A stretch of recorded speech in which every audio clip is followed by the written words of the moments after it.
ప్రపంచ పర్యావరణ దినోత్సవాన్ని పురస్కరించుకొని నేడు అమరావతి ప్రాంతంలోని అనంతవరంలో జరిగిన కార్యక్రమంలో ఆంధ్రప్రదేశ్ ఉప ముఖ్యమంత్రి పర్యావరణ అటవీ శాఖ మంత్రి పవన్ కళ్యాణ్ ఉద్వేగభరితంగా ప్రసంగించారు. పర్యావరణ పరిరక్షణకు తన వంతు కృషిగా వచ్చే ఏడాది ఇదే రోజు నాటికి రాష్ట్రంలో కనీసం 1 కోటి మొక్కలు నాటడమే లక్ష్యంగా పెట్టుకున్నానని ఆయన ప్రకటించారు. అడవుల్లో కార్చిచ్చులను నివారించడం, పర్యావరణ పరిరక్షణపై ప్రజల్లో అవగాహన పెంచడం వంటి కార్యక్రమాలను చేపడతానని తెలిపారు. ఈ సందర్భంగా పర్యావరణవేత్త కుమార అంకారావు సేవలను పవన్ కళ్యాణ్ ప్రత్యేకంగా ప్రస్తావించారు. 14 ఏళ్ల వయసులో ప్లాస్టిక్ వ్యర్థాలు తిని ఒక పక్షి చనిపోవడం చూసి చలించిపోయి 3 దశాబ్దాలుగా పర్యావరణ పరిరక్షణకు అంకితమైన కుమార అంకారావు గారి నిబద్ధత ప్రశంసనీయం. ఆయనకున్నంత అర్హత బహుశా నాకు లేదేమో అనిపిస్తుంది అంటూ పవన్ కళ్యాణ్ వినమ్రంగా వ్యాఖ్యానించారు. నల్లమల అడవుల పరిరక్షణ కోసం అంకారావు చేస్తున్న కృషి తనకు ఎంతో స్ఫూర్తినిచ్చిందని తెలిపారు. అటువంటి వ్యక్తిని ఈ కార్యక్రమానికి ఆహ్వానించిన ముఖ్యమంత్రి చంద్రబాబు నాయుడు గారికి, అధికారులకు పవన్ ధన్యవాదాలు తెలియజేశారు. పర్యావరణ పరిరక్షణ విషయంలో ముఖ్యమంత్రి చంద్రబాబు తనకు స్ఫూర్తి అని పవన్ కళ్యాణ్ పేర్కొన్నారు. చెట్టు నీరు వంటి కార్యక్రమాల ద్వారా చంద్రబాబు పర్యావరణ పరిరక్షణకు ఎంతో కృషి చేశారని,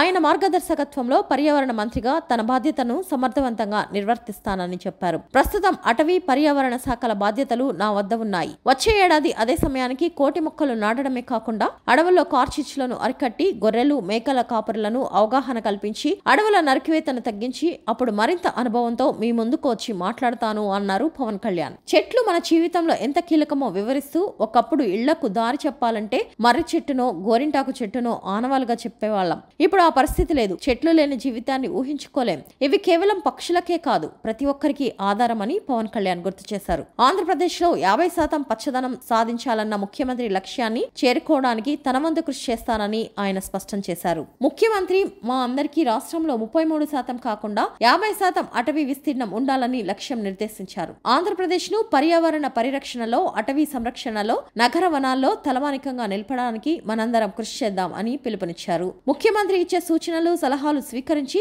వచ్చే ఏడాదికి నిర్దేశించుకున్న లక్ష్యాలను చేరుకుని ఆయన మెప్పు పొందేలా పనిచేస్తామని పవన్ కళ్యాణ్ తన ప్రసంగాన్ని ముగించారు.